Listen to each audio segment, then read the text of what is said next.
Jake was 48 the first time he got married. His bride Amanda had just turned 30, 18 years younger, full of fire and freedom. She was everything his friends warned him about. They told him he was being foolish, chasing youth instead of companionship, chasing a thrill instead of a future. But Jake didn't care. He didn't want logic. He wanted Amanda. Her laughter, her quick wit, the sparkle in her eyes. He loved how being near her made him feel like the world wasn't done with him yet. They met at a cafe. Jake was deep in conversation with a business partner when Amanda walked in with her friends, laughing over some inside joke. She didn't just walk into the cafe, she lit it up. Jake found himself unable to focus on anything else. He saw her sipping coffee, brushing a strand of hair from her face, and something inside him stirred. He introduced himself. A casual hello turned into a lingering conversation.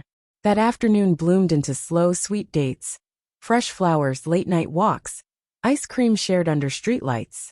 Jake, who had felt the weight of age creeping into his bones, suddenly felt young again. Amanda didn't just love him, she recharged him. At the time, Amanda worked in human resources. Jake, already financially secure, often hinted that she didn't need to work anymore. But Amanda always shook her head. She valued her independence too much. "I like earning my own money," she'd say, fastening her jeans in the morning. Jake would just watch her, memorizing her every move, marveling at the curve of her back, the sunlight on her skin. He felt lucky, like he'd won something rare and beautiful. One morning, as Amanda got dressed for work, she casually mentioned, "I interviewed a couple of people yesterday, Ben and Stacy. One of them starting today." She sounded so alive talking about her job, her face glowing with purpose.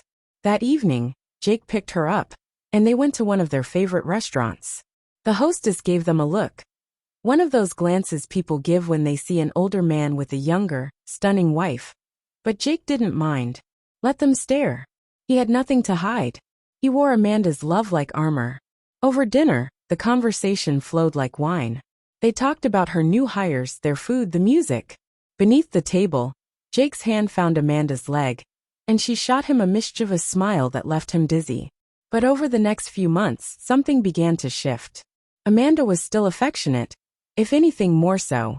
She cooked dinner almost every night, stayed home more, doted on Jake like she was trying to make up for lost time. "What's gotten into you?" Jake once asked, half joking. "You're spoiling me." She only laughed. "Unless you don't like it?" she teased, leaning in for a kiss. "I love it," he murmured, holding her tightly. But he couldn't ignore the way her phone kept buzzing at odd hours. And the way she always tilted the screen away when she read the messages. Something she had never done before. When he asked, she brushed it off. "Just work," she'd say. "We're swamped. I need to stay reachable." Then came the night Amanda had to stay late. Jake texted her, "Be there soon," but she didn't reply. Still, he drove over, parking outside her office. Minutes later, he saw her emerge with a young man. A boy, really. They shared a warm hug, smiling like they shared a secret. Jake felt something cold and hard twist inside him. She slid into the passenger seat when he honked. "Who's that?" he asked. Amanda waved it off, casual. "Just Ben. Remember? The shy one I told you about. He's only 19. Can you believe it?" She giggled. Jake forced a smile, trying to shake off the jealousy. Maybe he was overreacting. He reminded himself how easily his imagination ran wild, how insecurity could poison a good thing. Still, Amanda kept working late. And every time Jake picked her up, Ben was there. Always. The one time Jake brought it up, Amanda exploded. They fought for hours. She ended up moving into a hotel for a week. After that, Jake kept his mouth shut. He couldn't bear the idea of losing her, not like that. But one summer night, the silence was too loud. She hadn't answered any of his texts. From the parking lot, he could see her office light glowing on the third floor. Something in him knew. His heart pounded with every step up the stairwell.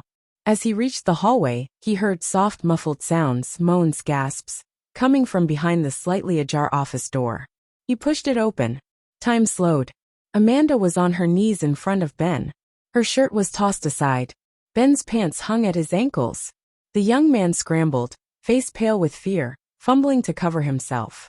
Amanda sat frozen, eyes locked to the floor, as if looking up would destroy her. Jake crossed the room in 3 strides and grabbed Ben by the collar. Rage surged. His fist lifted, but when Ben started sobbing like a child, Jake froze. He let go. The kid bolted, tripping down the stairs like a scared animal. Jake stood there, breathing hard. "What did I do wrong?" he whispered, his voice cracking. "I gave you everything." Amanda collapsed, sobbing uncontrollably. "I don't know," she cried. "I don't know what's wrong with me. I couldn't stop thinking about him. I didn't mean for it to happen like this." She clung to Jake, burying her face in his neck, repeating, "I'm sorry. Please forgive me," over and over like a prayer. And for a while Jake tried. He tried to forget, to forgive. For 6 months they lived in emotional wreckage, sleepless nights, harsh words, silence like knives. But every time he closed his eyes, he saw her on her knees with that boy. Eventually, he couldn't take it anymore. He asked her to leave, filed for divorce. In the quiet after the storm, Jake thought of the dreams he'd abandoned: getting a dog, buying a fast car, disappearing into the sunset with the windows down and the music up. Maybe now, with his heart bleeding but free, he could chase them. Amanda moved away. She remarried, had a child. That marriage collapsed too. And Ben, young foolish Ben, followed her to the new city. They tried to build something together, but whatever it was never took root. Eventually, even he left. Amanda ended up alone. Perhaps, Jake thought, there was something like justice in that.